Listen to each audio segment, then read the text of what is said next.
Hi everyone, आप सभी लोगों का चैनल में स्वागत है। तो आज का जो मैराथन सीरीज़ के जो क्वेश्चन है वो टी.एस. एलियट से रिलेटेड है। सो हम 30 क्वेश्चंस जल्दी से टी.एस. एलियट से रिलेटेड कर लेते हैं जो एग्जाम पॉइंट ऑफ व्यू से इम्पॉर्टेंट है। So first question is your, who said a poetry of revolt against moral ideas is poetry of revolt against life. ये किसने कहा कि जो एक पोइट्री है, जो एक कविता है, वो एक लड़ाई है नैतिकता के आइडियाज़ के खिलाफ, और ये पोइट्री भी है रिवोल्ट अगेंस्ट लाइफ, मतलब जो जीवन का जो जीवन है जो उसके अगेंस्ट भी ये पोयम की क्या है, एक लड़ाई है। तो ये एक्चुअली ये जो कथन है ये किसने कहा है? ये मैथ्यू अर्नोल्ड ने कहा है। पहले तो इसको ऑप्शन को सही कर लीजिए, Matthew Arnold is your right answer. जिन्हें एज ए क्रिटिक, इन्हें क्रिटिक माना जाता है। मैथ्यू अर्नोल्ड बहुत ही मोरलिस्ट, जिसे हम कहते हैं ना, बहुत ही ज़्यादा मोरल्स के ऊपर बात करते थे और बहुत ही इनके डेफिनेट आइडियाज़ हैं कि क्या करना है और क्या नहीं करना है। इन्हें ये और कहा जाता है कि मैथ्यू अर्नोल्ड सबसे पहले मॉडर्न क्रिटिक हैं, जिनको कहा जाता है क्रिटिक्स क्रिटिक, मतलब क्रिटिकों के क्रिटिक हैं, आलोचना करने वालों के आलोचना करने वाले हैं। तो इनका जो पर्पज़ है वो लिटरेरी क्रिटिसिज्म ही है इनकी नज़र में। और देखा जाए तो ये ज़्यादा से ज़्यादा ये जानना चाहते हैं बेस्ट दैट नोन कि थॉट इन द वर्ल्ड, कि संसार में क्या विचार आने चाहिए और किस तरीके से इनको टर्न करना चाहिए जानने के लिए, जिससे कि ये एक करेंट ट्रू फ्रेश आइडिया दे सकें। नेक्स्ट क्वेश्चन, इलियट रॉट ऐश वेडनेसडे। इन्होंने ऐश वेडनेसडे वर्क को लिखा था कुछ साल बाद, ये साल है, ईयर्स आएगा, कुछ साल बाद किसमें? जब उन्होंने अपना धर्म बदल लिया था। टू विच क्रिश्चियन डिनोमिनेशन, जो क्रिश्चियन डिनोमिनेशन का मतलब होता है संप्रदाय, तो वो कौन सा डिनोमिनेशन था, कौन सा संप्रदाय था जिसमें ये बदल गए थे? वो था एंग्लिकन। मैं आपको बता दूं, ऐश वेडनेसडे आई थी 1927 में, ये वर्क आया था 1927 में, ये वर्क आया था, ठीक है। और इन्होंने एंग्लिकेनिज्म मतलब कि क्रिश्चियन संप्रदाय को पब्लिश किया था 1930 में, याद रखिएगा 1930 में इसको पब्लिश किया था। यह पोयम इस डील कर रही है कि किस तरीके से संघर्ष करता है कोई आदमी, ठीक है। When one who has lacked, जब उसके पास कमी, मतलब उसके पास विश्वास की कमी हो जाती है, उसके पास्ट मतलब उसके बीते हुए अगर हम उसकी जो कोशिशें हैं, कोशिश करने पर भी वो उसके पास उम्मीदें ख़त्म हो जाती हैं, फिर वो भगवान के शरण में जाता है। और ये बात सही है, जब इंसान थक जाता है, हार जाता है, जब मेहनत करता है, रिज़ल्ट नहीं मिलता, उसके बाद वो भगवान ही की शरण में जाता है। तो यही चीज़ उन्होंने बताई है।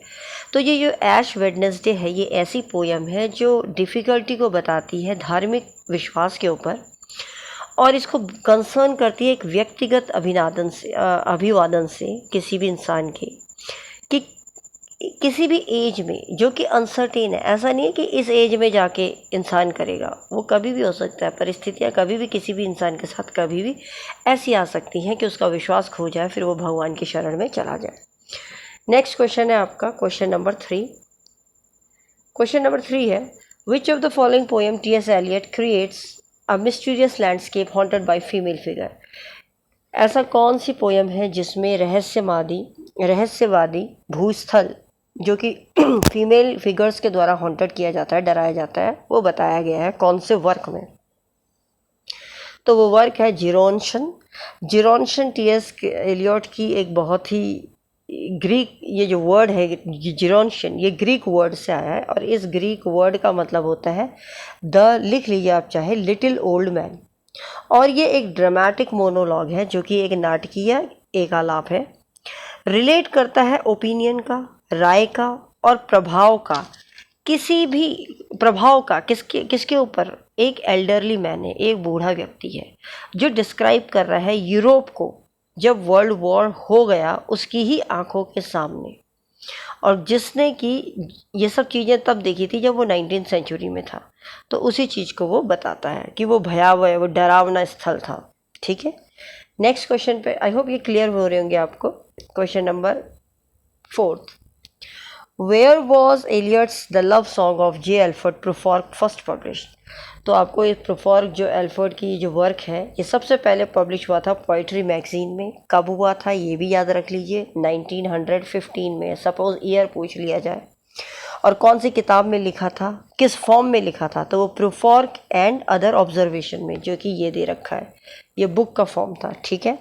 और ये लिखा था इन्होंने 1917 में। ये जो आया था इस बुक में दैट वाज इन 1917। 1915 में ये पोइट्री मैगजीन में आया, किताब की फॉर्म में ये 1917 में प्रोफॉर्क एंड अदर ऑब्जर्वेशन के नाम से आया। जे एल्फ्रेड प्रोफॉर्क एक फिक्शनल कैरेक्टर है यहाँ पर, जो कि काल्पनिक कैरेक्टर है, और ये इंडिसिसिव है, मतलब एक ये मिडिल एज के आदमी है और ये डिसीजन नहीं ले पा रहे हैं, निर्णय नहीं ले पा रहे हैं। इन हुज वॉइस, किसकी आवाज़ पे, Anglo American poet T S. Eliot ने ये लिखा है ड्रामेटिक मोनोलॉग, और एक्सप्रेस कर रहे हैं अपनी फीलिंग को कि he has lost youth and happiness, कि इन्होंने जवानी भी खो दी और खुशियाँ भी खो दी। आई बात समझ में? चलिए नेक्स्ट क्वेश्चन पे चलते हैं, फिफ्थ क्वेश्चन पे। फिफ्थ क्वेश्चन है, Who among the following has said poetry is organization rather than inspiration? किसने कहा कि पोइट्री तो एक संगठन है बजाय कोई एक प्रेरणा के? तो यस, ये बात कही गई थी टी.एस. एलियट के द्वारा। उन्होंने इस चीज़ को बोला क्योंकि उन्होंने कंपेयर किया पोइट के माइंड को एक जार से, एक बर्तन से, रिसेप्टिकल भी कह सकते हो, जहाँ पर कोई भी चीज़ें क्या है, स्टोर है, नंबरलेस फीलिंग है, इमोशंस है, और जो रहती है वहाँ बड़े ही अनऑर्गेनाइज्ड रूप में। अनऑर्गेनाइज्ड रहती है क्योंकि भाई ऐसा तो नहीं है विचार एक एक करके आएंगे, विचार कैसे भी आ सकते हैं, और एक चायटिक फॉर्म भी में भी रहता है, कब क्या आ जाए यू नेवर नो। तो जितने भी पार्टिकल्स जो यहाँ यूनाइट होते हैं वो एक नया कंपाउंड बनाते हैं ब्रेन में, और उसको उन्होंने कहा कि वो प्रेजेंट टुगेदर, वो जाके आज की बात करता है। तो पोइट्री एक ऑर्गेनाइजेशन है, एक संगठन है, बजाय एक इंस्पिरेशन के, ठीक है। अब ये लाइंस किससे ली गई हैं, सपोज एग्जाम में ये पूछ लिया जाए तो आपको ये याद रखना है, ट्रेडिशन एंड इंडिविजुअल टैलेंट। याद कर लीजिए, लिख लीजिए कहीं नोटबुक में जब आप लिखते हैं। जब भी आप ये कोई वीडियो, मेरी वीडियो जब देखते हैं तो कृपया करके नोटबुक या पेन जरूर रखा करें, क्योंकि आपको बहुत कुछ सीखने को मिलता है ना। और कई बार डिफ़िकल्ट वर्ड्स होते हैं वो भी समझ में आ जाते हैं, तो आप लिख सकते हैं जिसको जैसा लगे। तो ये एक नया कंपाउंड बना देते हैं। तो इनकी जो पोइट्री है वो ऑर्गेनाइजेशन है, किससे लिया गया है, ट्रेडिशन एंड इंडिविजुअल टैलेंट्स, और ये रिफ्यूज़ करते हैं थियरी ऑफ वर्ड्सवर्थ, जो विलियम वर्ड्सवर्थ जी की जो थियरी है उसको ये मना करते हैं। चलिए नेक्स्ट क्वेश्चन पे चलते हैं, sixth. In which of the following essays did Eliot coin the term? इन्होंने ऑब्जेक्टिव कोरिलेटिव, जिसको मतलब होता है वस्तुनिष्ठ सह संबंधी, ठीक है, तो ये इन्होंने किस में बताया? तो ये हैमलेट एंड हिज प्रॉब्लम्स। कैसे बताया था? Hamlet and his problems. Actually T S. Eliot ने ही लिखी थी, ये अपना वर्क लिखा था ऐसे, उस ऐसे का नाम था हैमलेट एंड हिज प्रॉब्लम्स। 1919 में लिखा था, ये भी याद रखिए, 1919 में इन्होंने ये वर्क लिखा था, और इसको पब्लिश किया गया था सेक्रेड वुड में, ये भी याद रखिएगा, द सेक्रेड वुड में इसको क्या किया गया था, पब्लिश किया गया था 1920 में। ये जो टर्म है ये ओरिजिनली यूज़ किया गया था 19th सेंचुरी में एक पेंटर के द्वारा, और उस पेंटर का नाम था वॉशिंगटन एल्स्टन। लिख लीजिए, चाहे वॉशिंगटन तो लिख ही लेंगे, एल्स्टन। उसने इस टर्म को जिसका नाम है ऑब्जेक्टिव कोरिलेटिव, उसने इस टर्म को क्या किया था, यूज़ किया था इस टर्म को। शॉर्ट में अगर हम बात करें तो ये एक फ्रेज़ है जो एक ऐसी सिचुएशन को बताता है या ऐसी घटना को बताता है जहां आदमी एक जो फॉर्मूला उसने खोजा है उस पर्टिकुलर इमोशंस प्ले में लाता है। और एलियट के अनुसार हैमलेट जो है, हैमलेट को उन्होंने एक आर्टिस्टिक फेलियर माना क्योंकि वो डिसीजन नहीं ले पाता, और मैकबेथ को उन्होंने आर्टिस्टिक सक्सेस माना। तो ये उनकी राय थी टी.एस. एलियट की वर्क से रिलेटेड। नेक्स्ट क्वेश्चन पर चलते हैं, 7th क्वेश्चन है, let's have a look. Who defined poetry in the following manner? Poetry को किसने फॉलोइंग मैनर में डिफाइन किया? That poetry is not turning loose of emotion but an escape from emotion. It is not the expression of personality but an escape from personality. किसने कहा कि poetry कोई emotion खोने वाली चीज़ नहीं है, लेकिन इमोशन से अलग है, हट जाती है, भाग जाती है. ये कोई एक एक्सप्रेशन नहीं है किसी भी व्यक्ति का, ये तो पर्सनैलिटी को ही क्या कर देती है, पर्सनैलिटी से भाग जाती है. तो ये जो अबाउट डेफिनेशन है टी.एस. एलियट ने अपने ऐसे ट्रेडिशन एंड इंडिविजुअल टैलेंट में इसकी बात करी है. तो ये टी.एस. एलियट का है. अगर सपोज वर्क पूछ लिया जाए तो लिख लीजिए tradition and individual talent. Tradition and individual talent ये आया था 1919 में. यहाँ एलियट जी बताते हैं कि पोइट बहुत ही ज़्यादा कॉन्शियसली क्या कर जाता है, एस्केप कर जाता है अपने पर्सनल एक्सपीरियंसेस से, अपने भावनाओं से, अपने विश्वास से. और ये जो प्रोसेस है पोइटिक क्रिएशन का, ये जो इमोशन का और जो जुनून का पोइट का, ये एक डीपर्सनलाइज्ड हो जाता है. And he must be impersonal और ऑब्जेक्टिव एज अ साइंटिस्ट. उसे साइंटिस्ट की तरफ ध्यान, जैसे साइंटिस्ट खोज करता है, रिसर्च, उसी प्रकार से उसको करना पड़ता है. There should be an extension of poet's personality. वो कहते हैं कि यहाँ पर पोइट की जो पर्सनैलिटी है उसका बिल्कुल विचित्र वर्णन होना चाहिए. टी.एस. एलियट ने कहा. Question number 8.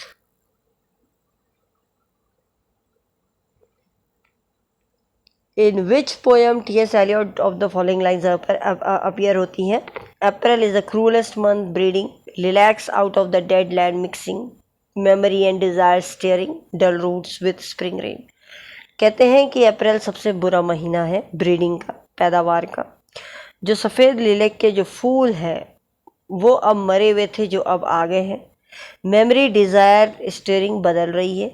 और जो डल रूट थे अब वो स्प्रिंग रेन में क्या हो रहे हैं, आ रहे हैं. तो ये जो वर्क है, ये वर्क कौन सा है इनका? The waste land. ये याद रखिए, द वेस्ट लैंड का है. ये आई थी 1922 में, ये भी लिख लीजिए. एक्चुअली आज वीडियो बहुत लेट बना रहे हैं बिकॉज नेट नहीं था. तो आज after I think it's almost 2 o'clock I am just making this video right now. तो आप इसको, अगर मेरी आवाज़ में कहीं कुछ लगे तो प्लीज़ आप थोड़ा सा इसको वो करिएगा, नज़रअंदाज कीजिएगा, वैसे आप आंसर पे ध्यान दीजिएगा. राइट. तो वेस्ट लैंड है 1922. नेक्स्ट चलते हैं question number 10th. Sorry, it's 9th. Fill in the blanks with the following options given. Eliot made the great use of dash in his poetry. कौन सी पोइट्री का use ज़्यादा किया उन्होंने? Free verse का किया है. फ्री वर्स आप जानते हैं जिसमें कोई भी मीटर नहीं होगा, राइम नहीं होगी, और कोई भी जो भी रिकग्नाइजेबल वाले वर्स या पैटर्न होते हैं वो नहीं होते हैं. ये फॉलो करता है रिदम, जो नेचुरल स्पीच होती है. फ्रेंच टर्म में हम इसको बात करते हैं वर्स लिबरी. फ्री वर्स कहते हैं इसको. ठीक है, तो फ्री वर्स आएगा. 10th क्वेश्चन है, to whom did Eliot dedicate the poem the waste land. इन्होंने ये वेस्ट लैंड एक्चुअली किसको डेडिकेट करी है? तो इनका डेडिकेशन था इज़रा पाउंड के लिए. ये जो पोएम है वो इज़रा पाउंड को करते हैं, जो उनकी मदद करती है इनको संक्षिप्त करने के लिए. जो ये ओरिजिनल मैन्यूस्क्रिप्ट होता है इसको नियरली हाफ कर देती है, नहीं तो बहुत बड़ा बन जाता है. तो पोएम डिवाइड हो जाती है 5 सेक्शन में. जो पहला है उसमें तो ब्यूरियल ऑफ डेड बताया गया है, इंट्रोड्यूस किया गया है. डाइवर्स थीम है डिस्पेयर की. सेकंड में गेम ऑफ चेस बताया है. थर्ड में फायर सरमॉन बताया है, उस आग की उपदेश को बताया. चौथे में डेथ बाय वाटर बताया है. और कल्मिनेटिंग 5th सेक्शन में कैसा थंडर था, थंडर ने क्या कहा. इस तरीके से ये 5 सेक्शन में डिवाइड है. तो इज़रा पाउंड को इन्होंने डेडिकेट किया है. नेक्स्ट क्वेश्चन है 11th. Just a minute. 11th, yes, 11th question देखिए. In the function of criticism T S. Eliot attacked J. Middleton, Murry and a similar critics for being devotees of what he called. कहते हैं कि जो function है criticism का उसमें T.S.. Eliot ने attack किया है जे. मिडल्टन, मोरी को, और सिमिलर क्रिटिक्स भी रहे हैं जो डिवोट करते हैं. वो कौन है? तो उसमें इनर वॉइस आता है. आपकी अगर बात करें तो वो जो वर्क जिसको इन्होंने डिवोट किया है ये काम क्रिटिक के लिए, that is the inner voice. यहाँ पर इनर वॉइस जो है यहाँ पर ये दिखाया गया है कि इंडिविजुअल्स जिनकी अनिच्छाएं हैं एक्सेप्ट करने की बाहर के स्टैंडर्ड को, लिटरेरी टेस्ट को या प्रॉपर्टी को, वो सिर्फ और सिर्फ क्या कर सकते हैं, कुड ओनली करप्ट, वो करप्ट कर सकते हैं, बर्बाद कर सकते हैं कंटेम्प्रेरी क्रिटिकल इंटेलिजेंस को। तो इलियट के नज़रिए में एक रिक्वायर्ड ऑब्जेक्टिव मेजर होना चाहिए जिसमें किसी क्वालिटी को या जहाँ कोई एंथुसियास्टिक रेस्पॉन्सिवनेस ना हो क्रिटिक के लिए, कहने का मतलब आलोचना को ना बढ़ाया जाए, ठीक है। तो फंक्शन क्रिटिसिज्म जो टी.एस. एलियट ने पब्लिश किया था 1923 में, बेसिकली ये एक रेस्पॉन्स था मिडल्टन मरीज का ऐसे रोमांटिसिज्म और ट्रेडिशन के लिए। तो ये ऐसे रिवाइज करता है। बाकी इसमें इतना ही है इनर वॉइस का। नेक्स्ट क्वेश्चन चलते हैं 12th। How does T S. Eliot sum up the peculiar quality of Marvell's Horatian ode? किस प्रकार से T S. Eliot ji sum up करते हैं, जो सम अप मतलब एक कंक्लूड करते हैं पेक्यूलियर क्वालिटी मार्वल्स की होरेशियन ओड की? तो वो करते हैं कि ये एक क्या है, टफ रीजनेबलनेस मतलब तर्क संगतता, beneath a slight lyric grace मतलब ये जो थोड़ा सा जो हल्का फुल्का जो ग्रेस चमक है लिरिक की उसके थोड़ा सा अंदर है। तो एलियट जी ने इसको लिखा था और टेक्निकल एकम्प्लिशमेंट है उनके वोकेबलरी और सिंटेक्स का इन्होंने बात यहाँ पर यूज़ करी है। होरेस ओड एक्सेलेंट एग्जाम्पल देता है कॉम्बेल्स का रिटर्न आइलैंड से जब वो आते हैं। तो फुल टाइटल इसीलिए ये बन जाता है एन याद रखिएगा, Horatian ode upon Cromwell's return from Ireland. कभी आपसे फुल टाइटल पूछ ले तो ये आपका फुल टाइटल आ जाएगा। नेक्स्ट क्वेश्चन है question number 13। T S. Eliot's concept of tradition is as countered by Harold Blossoms. तो टी.एस. एलियट का ये जो कंसेप्ट है ये किससे काउंटर का मतलब है आमना सामना होता है।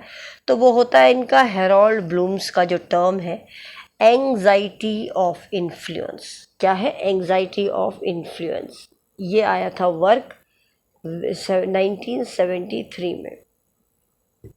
ओके और ये जो टर्म है ये ट्रेडिशन इसमें इम्ब्यूड है। इम्ब्यूड का मतलब होता है कि रीति रिवाज को बड़ा रंग भरा हुआ है, रंगा हुआ है, समझाया गया है एक स्पेशल और कॉम्प्लेक्स कैरेक्टर के थ्रू। ये रिप्रेजेंट करता है एक साइमल्टेनियस ऑर्डर जहाँ इलियट ये बताते हैं कि हिस्टोरिकल जो टाइमलेसनेस है वो एक फ्यूजन है हमारे पास्ट प्रेजेंट का, सब सेम टाइम का, सेम सेंस जो हम प्रेजेंट टेम्परली जी रहे हैं। तो this is all about that. इसके बाद चलते हैं क्वेश्चन नंबर हमारा 14th। क्वेश्चन नंबर 14th है आपका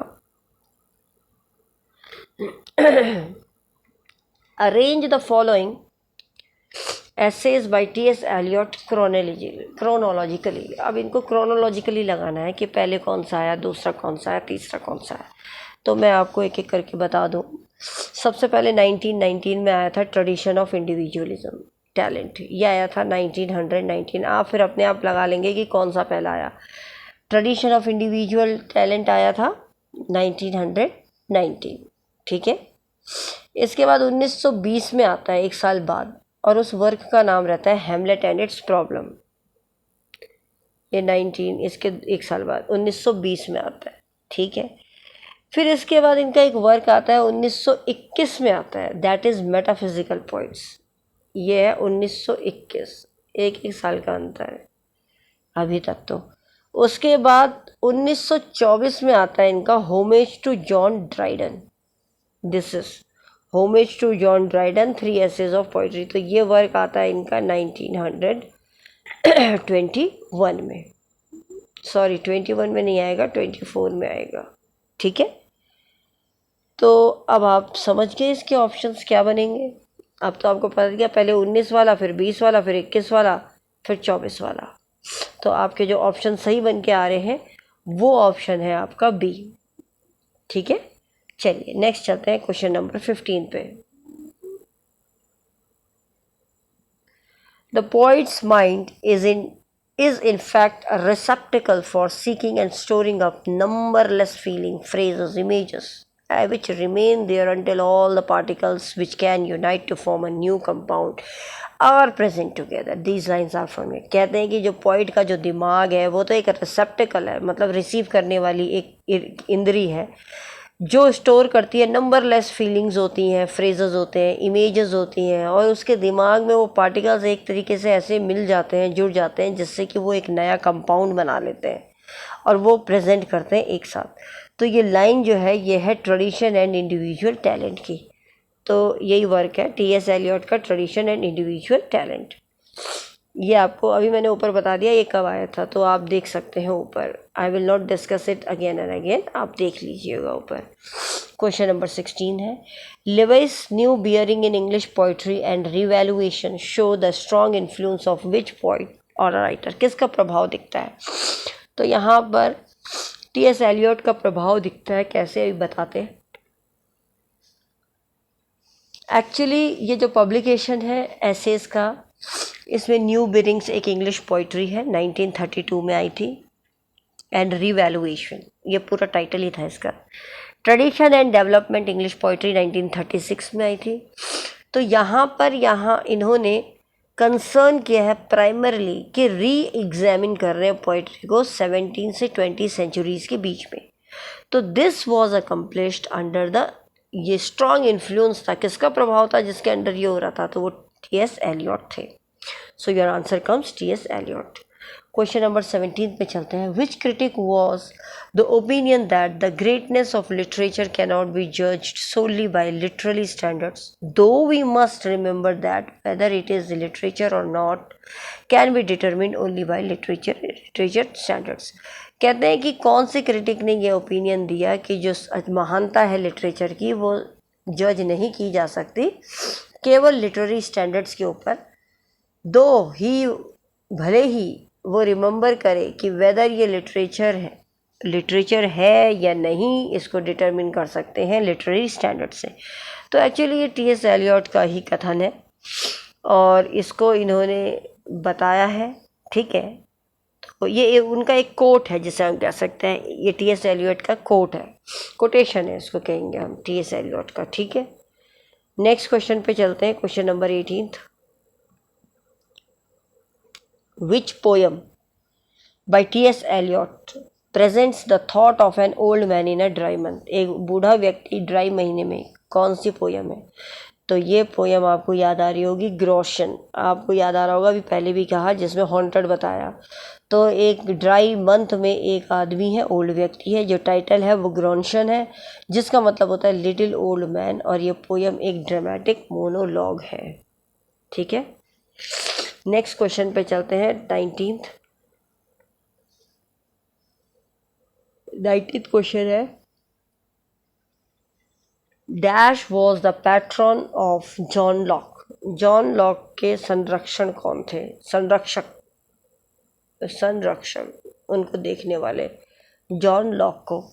तो जॉन लॉक को देखने वाले जो संरक्षक थे उनका नाम था अर्ल ऑफ शेफ्टसबरी। याद रखिएगा, उनका नाम था अर्ल ऑफ शेफ्टसबरी, ठीक है। तो ये एक इंग्लिश पॉलिटिशियन भी थे उस समय के, तो चार्ल्स सेकंड के टाइम पे ही ये थे, और इन्हें फाउंडर भी कहा जाता है, विंग्स पार्टी के मेंबर भी कहलाए जाते हैं। क्वेश्चन नंबर है 20,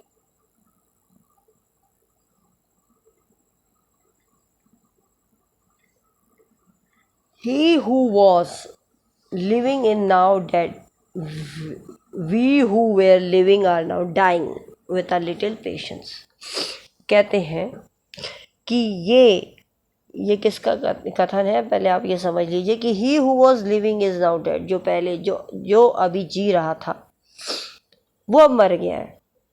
we who were living, हम लोग जो जी रहे थे हम मर रहे हैं। विथ अ लिटिल पेशेंस, बड़े ही कम धैर्य के साथ।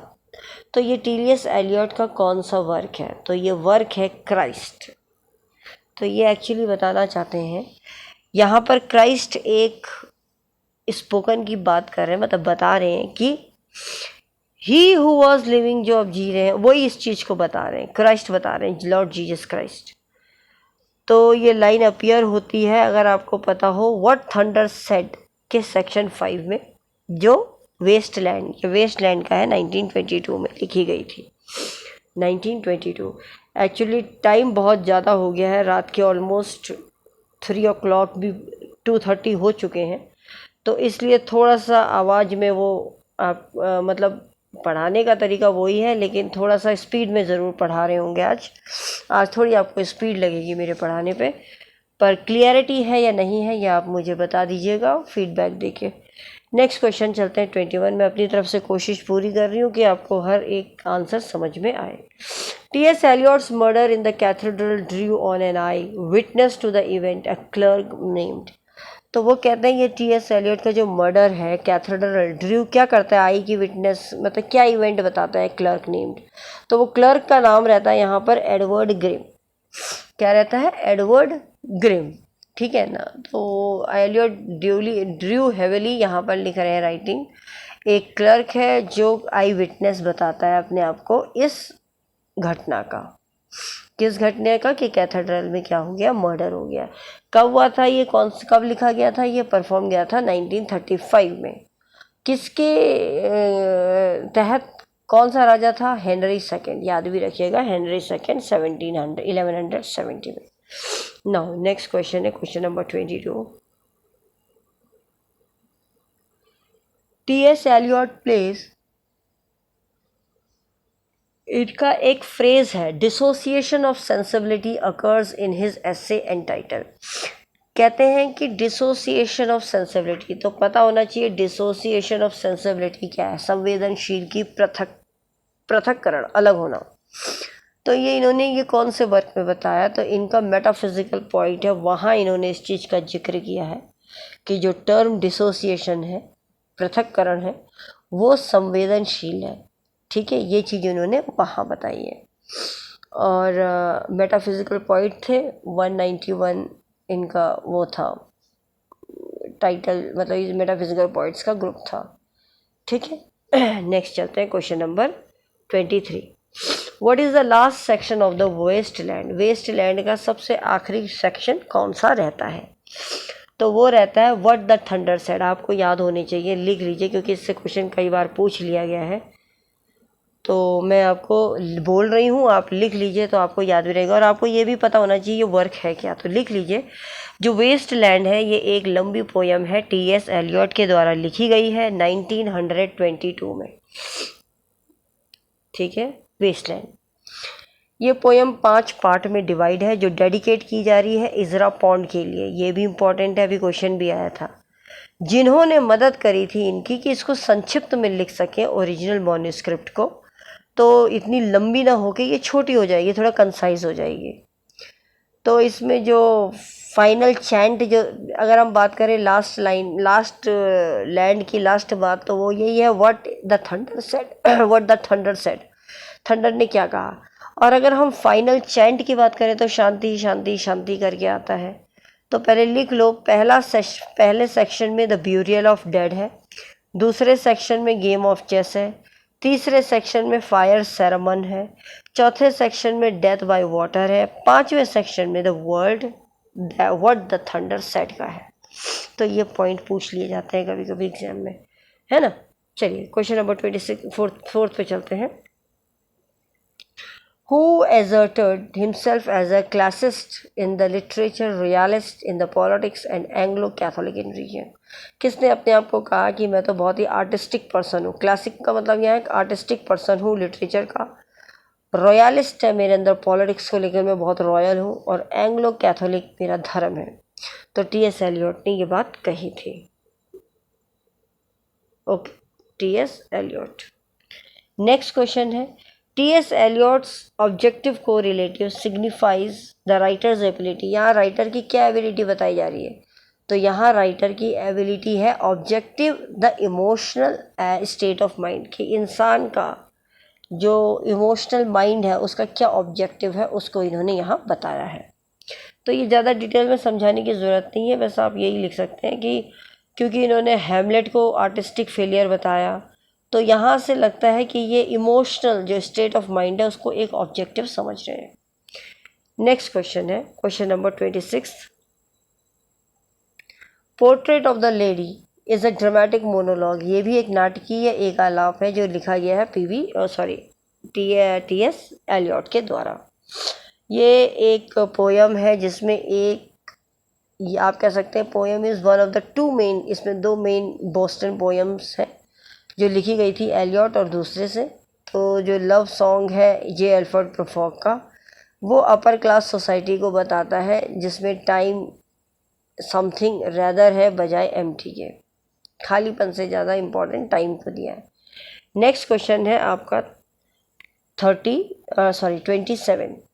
तो 27 क्वेश्चन है from which of the following poem has given lines here we go round the prickly pear, prickly pear, prickly pear, here we go round the prickly pear. कि भाई अभी हम देखो यहाँ घूम रहे हैं कांटेदार नाशपाती के पेड़ों पे हम गोल गोल घूम रहे हैं। तो ये जो वर्क है ये फ्री वर्ड्स में लिखा है, पहले आपको याद होना चाहिए, फ्री वर्ड्स में लिखा है और ये होलोमैन से लिया है। कहाँ से लिया है इसका वर्क भी मैं आपको बता दूँ, इसको लिया गया है द होलोमैन से। और होलोमैन जो है इनकी एक फ्री वर्ड्स में लिखा गया है। ये जो टर्म है होलोमैन ये आता है हार्ट ऑफ डार्कनेस। अगर इसका मतलब जानना चाहते हैं तो इसका मतलब होता है हार्ट ऑफ डार्कनेस, DARKNESS। ठीक है, अलोंग द सेइंग जिसमें मिष्टा खुर्ज दे एड, ये इस तरीके से बोलते हैं। नेक्स्ट क्वेश्चन चलते हैं, question number 28। Which of the following works does not belong to romantic poetry. में कौन सा वर्क नहीं बिलोंग करता है, तो वो है आपका वेस्टलैंड। क्योंकि वेस्टलैंड में तो सब चीज़ बंजरपन इस चीज़ों को बताया है, बाकी तो जितने भी वर्क हैं वो सब यही हैं।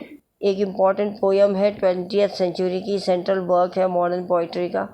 1922 में ये वेस्टलैंड लिखी गई थी। वेस्टलैंड एक इनिशियली मानी जाती है he do the police in different voices के नाम से भी। ये कोटेशन है चार्ल्स डिकन्स का, अवर म्यूचुअल फ्रेंड उससे आता है।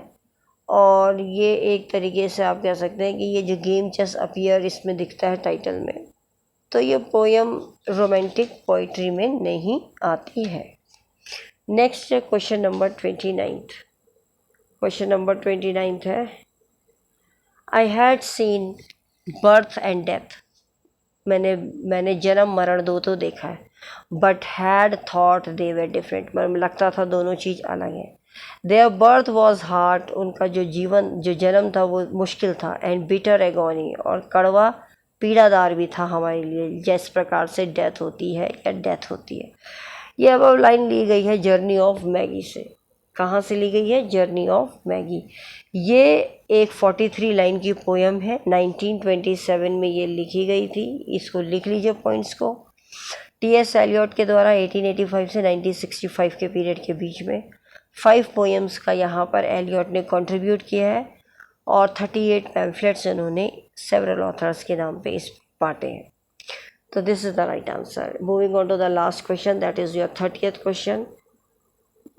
अप्रैल is the cruellest month, who wrote this line. किसने ये लाइन लिखी कि अप्रैल तो भाई सबसे क्रूलेस्ट है महीना है, तो उसको इन्होंने आपके T.S. एलियट ने लिखी है। और इसमें ये बताते हैं कि जो ब्यूरल है डेड पोएम का वेस्टलैंड का, ये T.S. एलियट के द्वारा कंपेनिड है। यहाँ पर एलियट प्रेजेंट कर रहे हैं आयरनिक कॉन्ट्रास्ट को, विरोधाभास को। द एटीट्यूड जो है वो एक्सप्रेस किया जा रहा है स्प्रिंग और विंटर की तरफ ओपनिंग लाइन्स में, ब्यूरल एंड द डेड में। ये एक रिवर्स है नॉर्मल एटीट्यूड का, तो इसलिए इसका जो आंसर आएगा वो आएगा आपका T.S. एलियट। आई होप आपको ये वीडियो समझ में आई होगी। प्लीज़ लाइक शेयर ज़रूर कीजिए। बहुत लेट हो चुका है, इट्स ऑलमोस्ट 3 o'clock, इसलिए I am winding up the class, है ना। वीडियो को मैं वाइंड कर रही हूँ। आपको, मुझे उम्मीद है कि आपको ये समझ में आई होगी वीडियो, सब समझ में आएंगे आंसर्स। आप ज़रूर शेयर लाइक कीजिए। Thanks for watching it. Till then bye, take care and good luck for your preparation.